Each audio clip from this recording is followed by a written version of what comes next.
afternoon, everyone. My name is Ryan Mooney Bullock, and I've had the privilege of serving as the Executive Director of Green Umbrella for the last 5 years.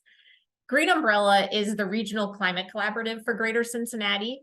We have been serving as the backbone for environmental and sustainability work in the Greater Cincinnati region for the last 25 years. This is what our region looks like. It's 10 counties across 3 states. Very diverse from urban to rural and everything in between, and just an amazing region to get to serve and to work in for so many reasons. Over the years, Green Umbrella has been able to connect hundreds of members, and when we talk about members, we mean local governments, nonprofit organizations, educational institutions, and businesses, as well as passionate individuals, through a collective impact approach to tackling some of the most pressing and complex environmental challenges that our community faces. We can think of our work as leading and participating in collaboration that is helping reduce emissions, create and protect thriving green space, build a resilient and equitable local food system, and support local communities to take action on their environmental and resilience priorities. This connected and interdependent network of partnerships that we steward is part of what makes Green Umbrella, Greater Cincinnati, so well poised for federal and private investment, and it really helps attract talent to our region. We have a truly rich and interconnected ecosystem of organizations, governments, and businesses who work well together because of this collaborative background. Green Umbrella launched the Regional Climate Collaborative in 2022 as one program under our umbrella. And I know some of you on the call are very familiar with that and are even already a part of the Regional Climate Collaborative. But as we did that work, we realized that the framework had so much more potential and really spoke to who we are as an organization. So we decided to grow the collaborative model from one element of our programming to an organization-wide framework. And we feel like this shift is so critical right now because we're just 6 years away from a major milestone on the path to slashing greenhouse gas emissions in order to avoid some of the most stark impacts of climate change. Our region is growing in population because we are considered relatively safe from some of the more intensive impacts of climate change, and we need to be prepared to handle that influx, while continuing to decrease emissions and prepare for what climate change looks like here in our region. Today, approximately 325,000 residents live in a community with a dedicated roadmap for climate action. And that's basically the city of Cincinnati and the city of Oxford, which both have climate plans. But that's 2 million people short of where we could be. That's the population of our entire region. Green Umbrella is expanding the support we can provide to members, especially local governments, to ensure that all 2.2 million people in our 10-county region live in a community that's ready to take decisive action in the face of climate change. So the Regional Climate Collaborative structure is one that's popping up across the country. Green Umbrella is now one of 30 regional climate collaboratives, and we are deeply plugged into an amazing set of best practices and technical assistance from across this network and the experts who are serving it. We're actually now also the largest regional climate collaborative in the country, given our staff and existing programs.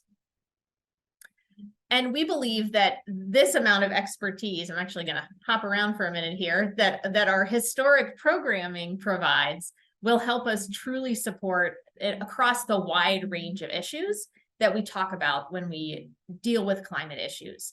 Because it's not just emissions, it's not just renewable energy. When we're talking about climate action, we're dealing with green space and water usage and water availability and food and mobility. There's so many issues to tackle. And so we envision this collaborative support that we can provide to all of you, as well as other types of members, helping us regionally decrease emissions and really make equity-focused investments in resilience to the impacts of climate change across our region.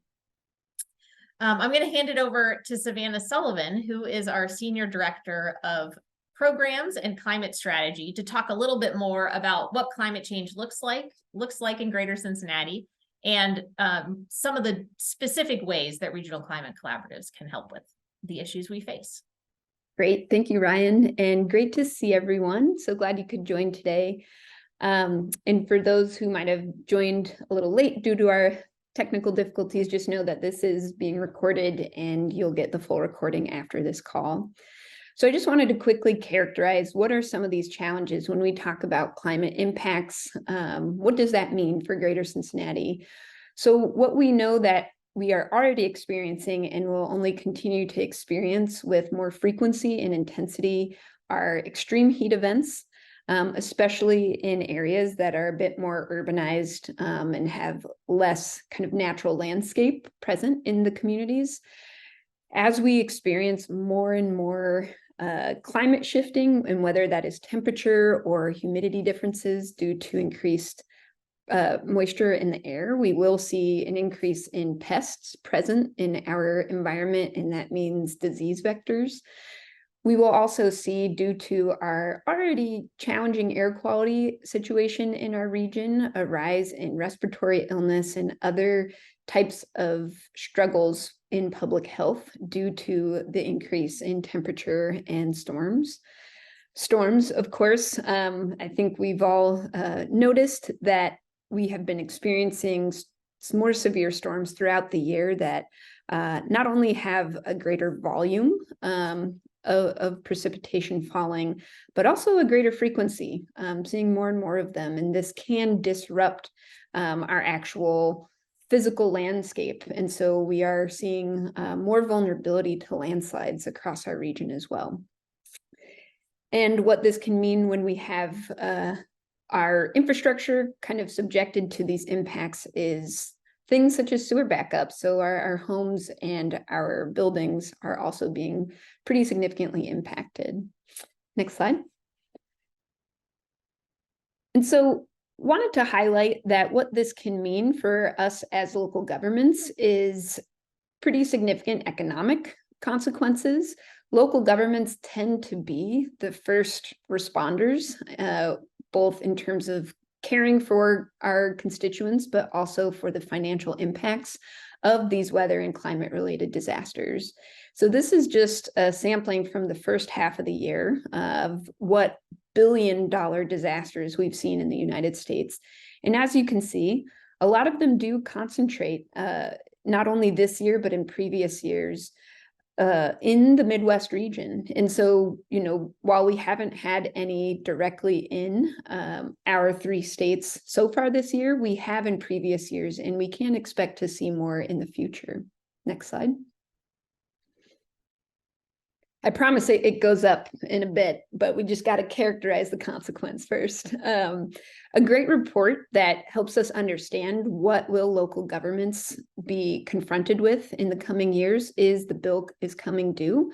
This was produced by a group called CO2 Analysis in partnership with Power Clean Future Ohio. And while this is just for Ohio governments in terms of the analysis, we can extrapolate these understandings to our governments in Kentucky and Indiana as well, because we have pretty similar conditions. And as you can see here, this is just a sampling of the types of impacts on costs that local governments bear on an annual basis, and the estimates of the increase in costs that we do expect to see. And, you know, on the low end, it's 1.8 billion, and on the high end, it's almost 6 billion. And that's across the entire state of Ohio. So we can understand that this means a big bill for our communities. And the good news is that there's so much that can be done to reduce this financial and physical impact. Next slide. We also wanted to highlight that, you know, oftentimes we rely on structures in our jurisdictions, such as insurance, to help our individual constituents, as well as maybe our own facilities. But one thing that we are observing across the country is a destabilization of that industry. We are seeing insurance companies pull out of high-risk areas, whether it's related to fire or flooding, or in the case of landslides, landslide insurance doesn't even exist. So there's quite a bit of room for that we will have to navigate for our constituents, as we see not only a changing climate change landscape in our area, but also a changing financial tool landscape in our area.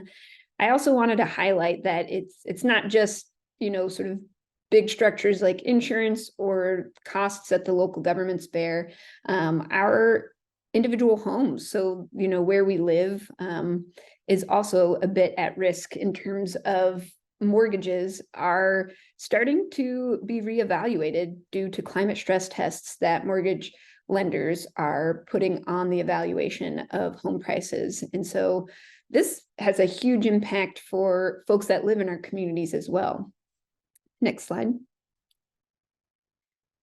So the good news is, when it comes to taking action, we have a tremendous amount of support, and I'm happy to share sort of more granular results of surveys like this that relate exactly to our counties in Greater Cincinnati. But I just wanted to share the overall national picture that there's a lot of support in taking action on these issues. And so it's a matter of, how do we communicate as local governments the work that we're doing to match this desired type of work from our constituents? Next slide. There are a lot of benefits, not only in terms of reducing costs, like I shared earlier, but also for us as the public sector. For governments, the act of addressing climate can definitely help you understand what is going on in your community, not only today, but what will in the future. It has been proven to help collaborative decision making and help make it more efficient and productive for whatever decisions are being made within a local government. We can also share that we know that it also helps local governments plan better and collaborate better with across departments and your own staff. We have also seen in communities across the country that acting on climate does sort of channel a tremendous amount of interest in younger generations to get more civically engaged and engage with the types of programs that we are creating in local government. And because it's an all hands on deck issue, there's a lot of belonging and accomplishment that can come from working on these issues as a team. And perhaps maybe most importantly to our kind of urgent minds, it can also help with the predictability of our local government budgets. And another thing that we have observed is that if you have a bond rating as a local government, you are now subject to a significantly different type of risk analysis due to the understanding of climate impacts in our region. You are now being evaluated on what risks do these bond rating companies understand are happening in your jurisdiction, as well as being assessed for how prepared are you to address these impacts. And so having a plan in place and doing projects can help boost your bond rating. Next slide. So you might be asking, what does it mean to even take action on climate as a local government? And we're here to say that fortunately, there's a long history of this work being done. And we've got a strong staff of experienced folks in this space at Green Umbrella to help you navigate what best first steps are available for you. What we have seen is that historically, it has really rested on sort of mayoral commitments, kind of a top-down approach, really just focused, about 10, 15 years ago on just kind of emissions and just really just focusing on the individual jurisdiction. But, and this is an important reason why Green Umbrella is here as a regional climate collaborative, what we have seen be the most impactful and helpful for communities is actually moving from a kind of a top-down isolated approach with just a handful of individuals working on that in local government to a more collaborative whole of government approach. And how can we move from just individual jurisdictions taking action to all of us talking together and working together to wield collective influence and tackle issues that we're all experiencing at the same time? Next slide. So I wanted to just share what does a climate plan even look like, and what are some communities of all sizes doing on climate change and for the generation of plans. And I wanted to pull an example from a community in Indiana. There are about a 40,000 population town. And I highlighted them because this plan was actually generated in partnership with a climate action fellow that is very similar to a climate action fellowship that is now available to our members through Green Umbrella. So this is the type of, product and next steps that you can see by working with us. But a huge benefit to creating a plan like this is not only having kind of a plan of action, but it also helps you identify what are cost savings you can achieve in your community. How can you grow economically while protecting your local environment and public health? And also, how can you more deeply engage your residents and your constituents to hear what they want action on? Some of the most deep and equitable engagement happening across the country is related to sustainability right now. Next slide.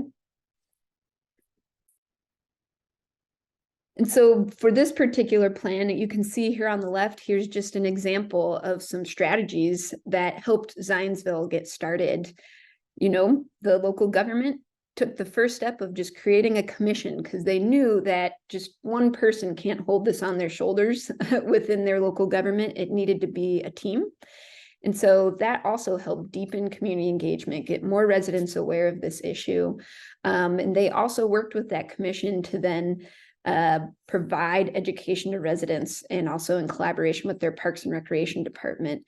There's a lot of different approaches that you can see in these example plans. We'll share those with you, but this plan was published and approved in 2020. And since then, they have created a climate action steering committee. They've done an inventory of their climate impact in their community. They've already created a compost curbside pickup program. They are moving forward with solar, not only designated by a national system through the Department of Energy, but they are also beginning to install solar, and they have an electric vehicles program. That's just a sampling of what they've achieved in 3 short years. Next slide. Even more exciting news is that there's a ton of money for this right now, and there will be for the next decade plus.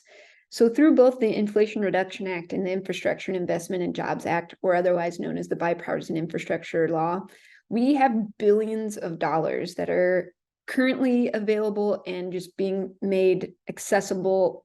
Every week, it seems like I am seeing a new program that helps local governments take direct action and implement projects that perhaps you've been wanting to do for years, or a new strategy that you are learning about right now. It doesn't matter if you have previous experience or not. They just want to help local governments take action now. And so you can see here that it covers issues such as electric vehicles, all the way to taking action on forestry, to creating better transit and walkable communities.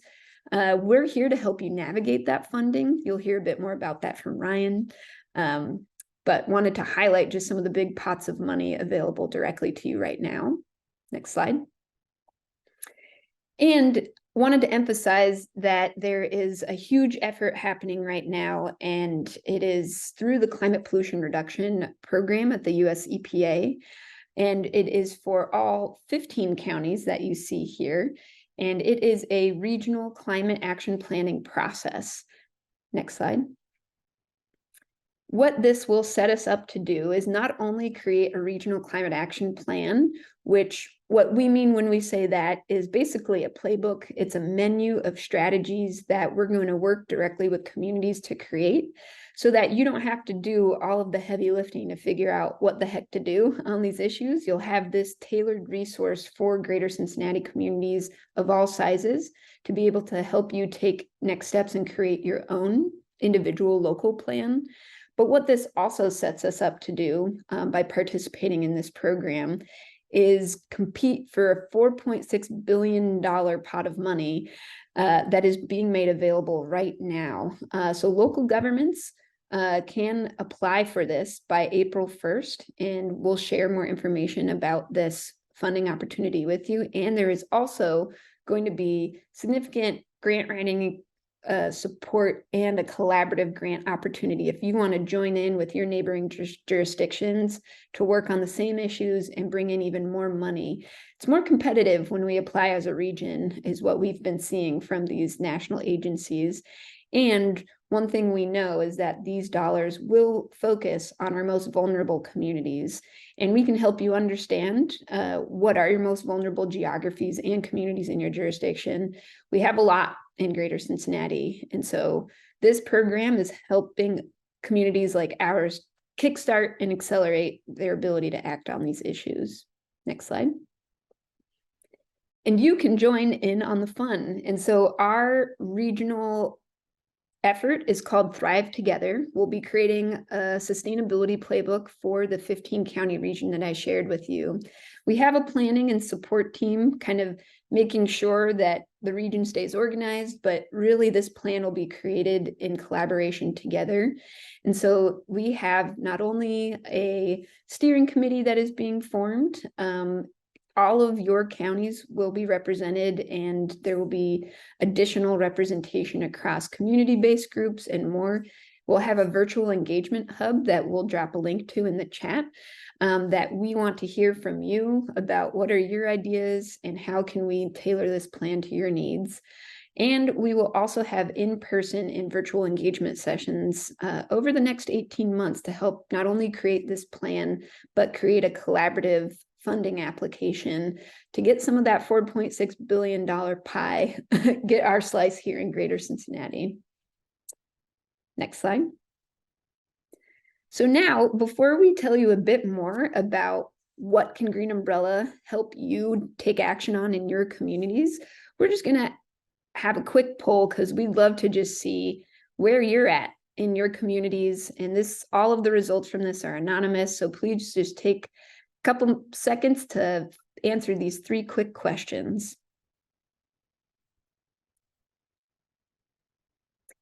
Savannah, should we answer it if we're not with a local government, just for like the community we live in, or just let our local government representatives fill it out? No, that'd be great for the community that you live in. Please answer these questions to the best of your ability. And really what we're just hoping to see is, do folks have a plan in place? Because we're here to help with planning.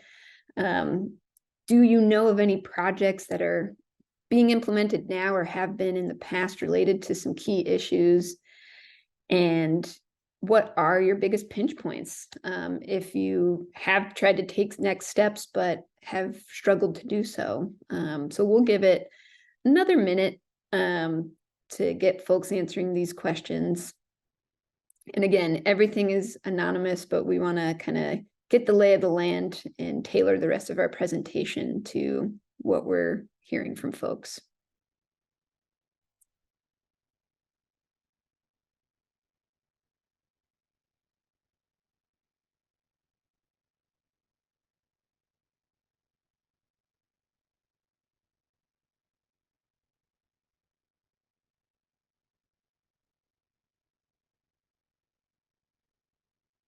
Great, we're getting close. We got 9 out of 12, 10 out of 12, just a couple more. I'll end the poll in about 15 seconds.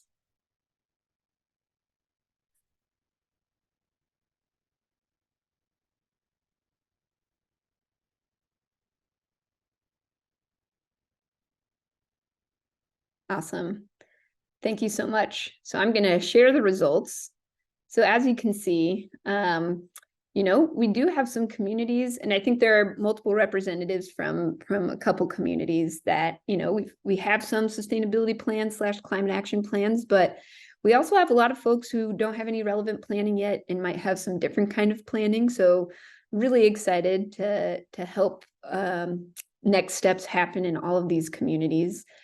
We also can see that some key issues where there have been action, even if there hasn't been a plan, include green space and forestry seems to be a high one, as well as solid waste and recycling, and mobility, transportation, and energy efficiency. So that's really exciting. And some pinch points, and this is great setup for some of the member benefits we're about to describe next, but people are really feeling the pinch on not having enough staff, not enough funding, and maybe not being familiar with these issues, and so not knowing what the first steps are. So thank you for taking that poll. Now going to pass back to Ryan, who will talk about how Green Umbrella can support you no matter where you're at on your journey. Thanks, Savannah. And we will have plenty of time for questions at the end. So please, as I'm sharing more about our member benefits, jot down your questions. You can put them in the chat so we have them later, but we'll wait to answer them until I've had a chance to kind of give an overview of the set of member benefits specific to local governments. So as we had been rethinking, Green Umbrella as this regional climate collaborative model, we realized there was an opportunity to just kind of go back to the drawing board with our member benefits and create a system that would allow us to be more inclusive, more comprehensive, and more impactful with the benefits that we're providing to our members. And while all of those are important, the impact is the one that really stood out to us as the key theme that we needed to address. We wanted to make sure that any investments that we were putting into our staff, into the organization, were going to help our members, all of our partners across the region achieve their goals while we're also working towards achieving these big regional goals that we have set and are working on all together. And so I'll talk a little bit about how we've redesigned the member benefits and what the different levels of memberships include. When we look at all of our member benefits, we've broken them out into 3 categories. Sorry, there we go.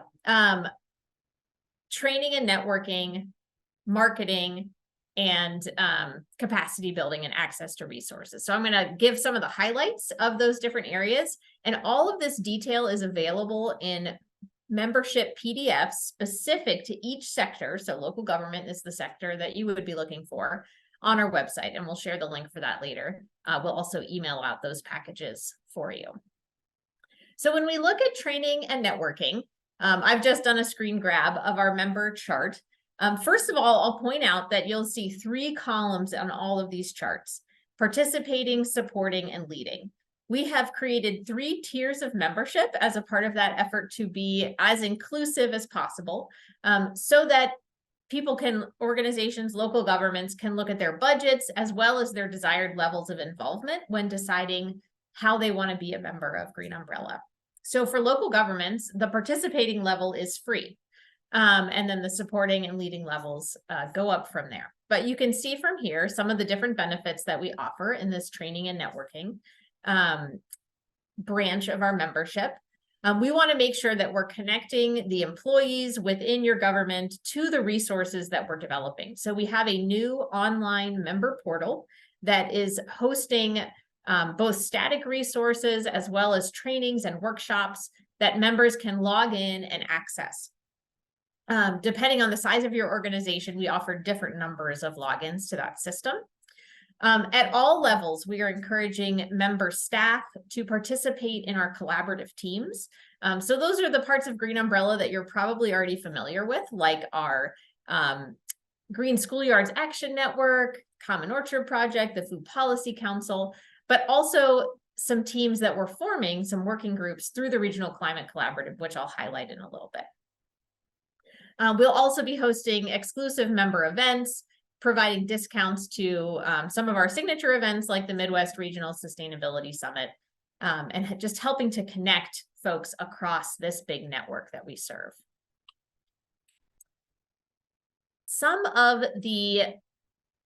As I mentioned, some of these collaborative teams that we're forming are new working groups specific to the Regional Climate Collaborative model.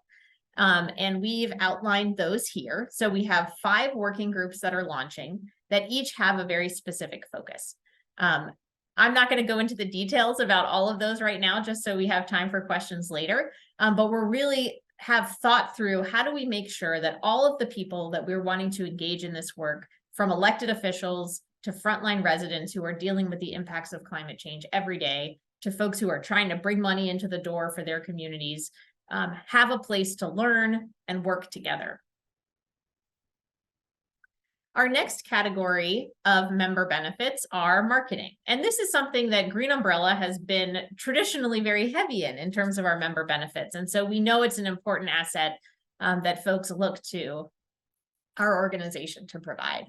So we're going to continue to help connect members to what's going on in the region through our newsletters and emails.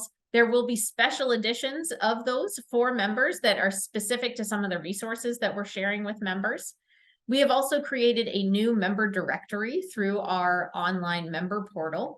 And folks who are members get access at the supporting or leading level, get access to contact information for other members within that directory so they can more easily connect with each other and to resources that they're hearing about in the community. We still have our Green Jobs Board as a key member benefit, but now folks can go in and post jobs on their own so they can get those up in real time. Same with our events calendar. Our new member portal provides easy access to that so you can highlight the events that your organization knows are the most important to you. We also are emphasizing the desire to expand how we're helping to share success stories from across our network. And so we are going to be asking members to share what's going on in their communities and how they're meeting with success in their efforts so that we can amplify those stories across the region, because we think that peer learning and just inspiring each other through our different journeys is one of the most effective ways to get more people on board and talking about these issues so that they really become a part of the public discourse. You can just see a little screen grab of our jobs board here. That has always been the most highly trafficked part of our website. And so we're excited to have that be a cool new searchable tool that can really help all of you find the great talent that you're looking for. And then the third category of benefits are resources and technical support. And this is where we know there's a ton of value really specific to local governments coming through this set of resources. So we have been building out a set of tools and models and other best practices that we're making available to our members. We're also going to be tapping into local and statewide policy, legislative updates. We already do an extensive amount of funding tracking and technical assistance tracking that we're going to be connecting you with in a more cohesive way.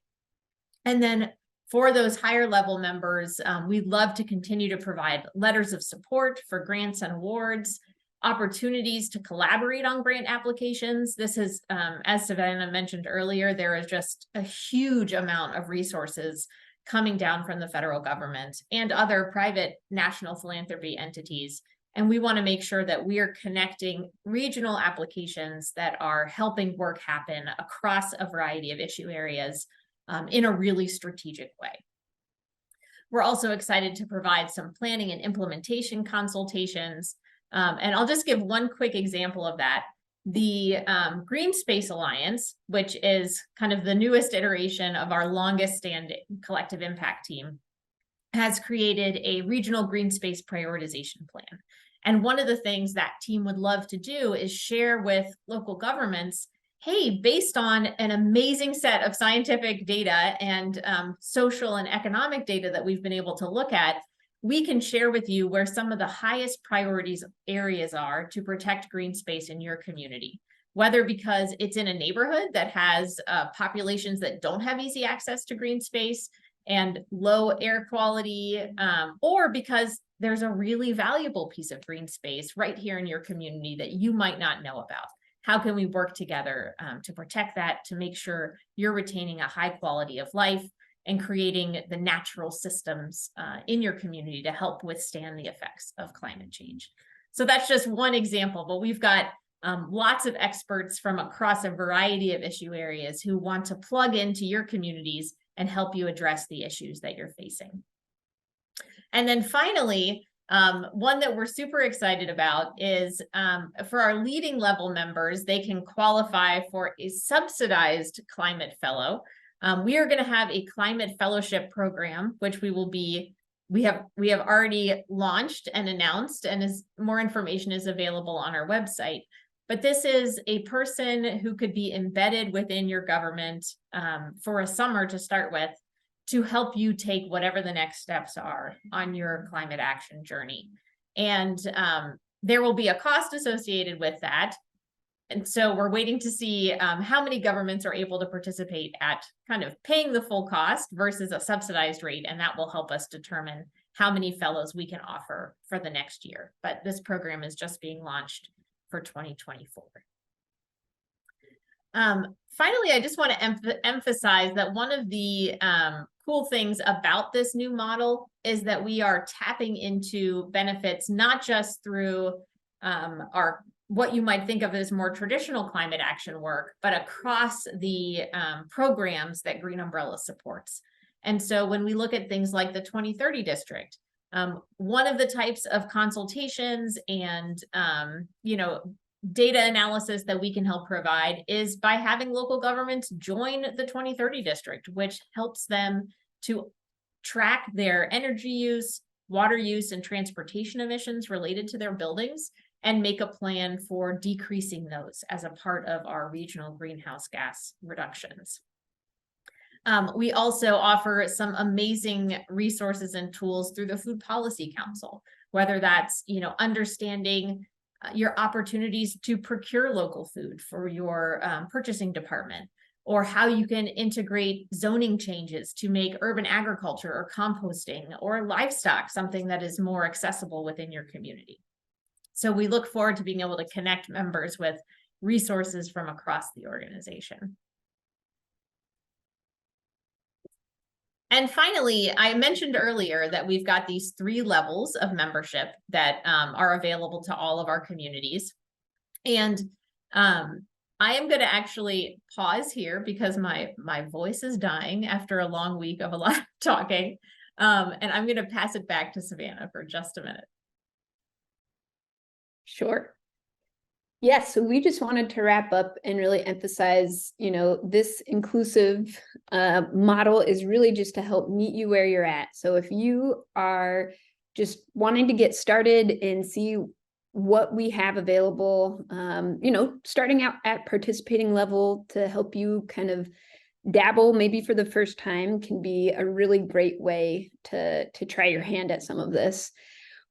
At the supporting level, if you're ready to kind of dive in a bit deeper, this is a great opportunity to, as Ryan kind of highlighted, not only connect more deeply with your neighboring jurisdictions, but also to start showcasing some of the work that you're starting to do.